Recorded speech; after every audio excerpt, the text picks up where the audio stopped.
Le sénateur Dalphond. I would like to ask a question. J'aimerais poser une question au gouvernement, au représentant du gouvernement au nom de mes collègues, le sénateur Wallace Nicholas. L'enquête donc qui a présenté son rapport donc au mois de janvier en disant qu'en fait le racisme systémique et la violation des droits de personnes ont continué à être à la base de la disparition d'un grand nombre de femmes et de filles autochtones. Donc disparues, assassinées, cela donc constitue un génocide. Donc on fait un appel à la justice et pour mettre fin à ces pratiques. Il y a aussi des impératifs légaux au Canada et ses obligations aussi sur le plan des droits de la personne à échelle nationale et internationale en fonction des normes et des lois. La semaine dernière, la ministre des Relations de la Couronne avec les Autochtones, l'honorable Carol Bennett, a dit qu'Ottawa allait justement présenter un plan national d'action. Bon, à cause de la pandémie de la COVID-19, ceci a été retardé, mais est-ce que vous ne pensez pas que d'utiliser la pandémie, c'est comme une double gifle envers ces femmes et ces filles autochtones qui, à cause justement du confinement, sont soumis à encore davantage de violence? Merci de cette question.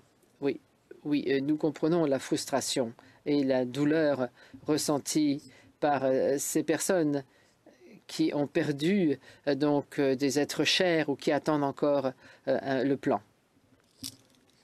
Mais avec tout le respect que je vous dois, sénateur,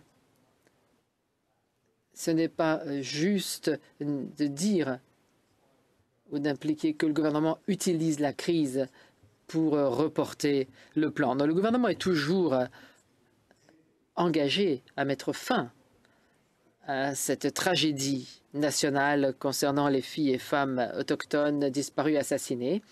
Et on m'a également dit que les gouvernements provinciaux, territoriaux et autorités autochtones continuent à travailler pour développer ensemble un plan d'action national qui va vraiment présenter une feuille de route afin de mettre fin à ces causes systémiques de violence envers les femmes et filles autochtones, également LGBTQ et LGBTQ, également à cause de la crise, également pour les personnes bispirituelles.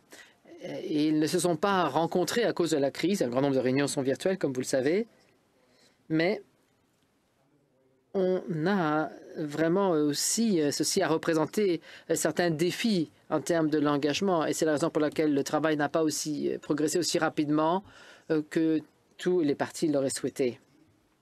Et en fait,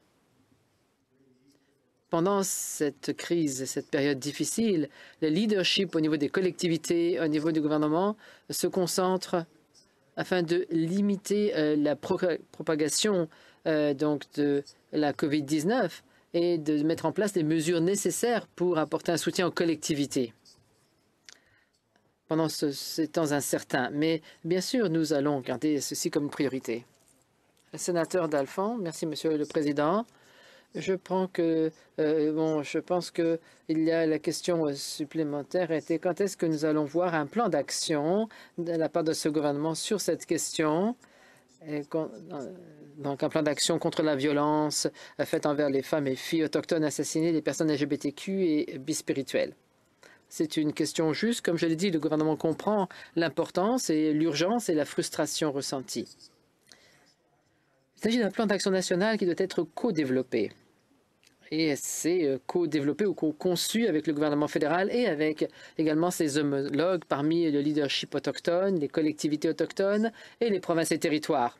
Alors, lorsque toutes les parties prenantes, le gouvernement fédéral est une de ces parties prenantes, et quand est-ce qu'ils vont pouvoir terminer leur travail? Et à ce moment-là, on vous donnera plus une date, mais pour le moment, je ne suis pas en mesure de le faire. Merci.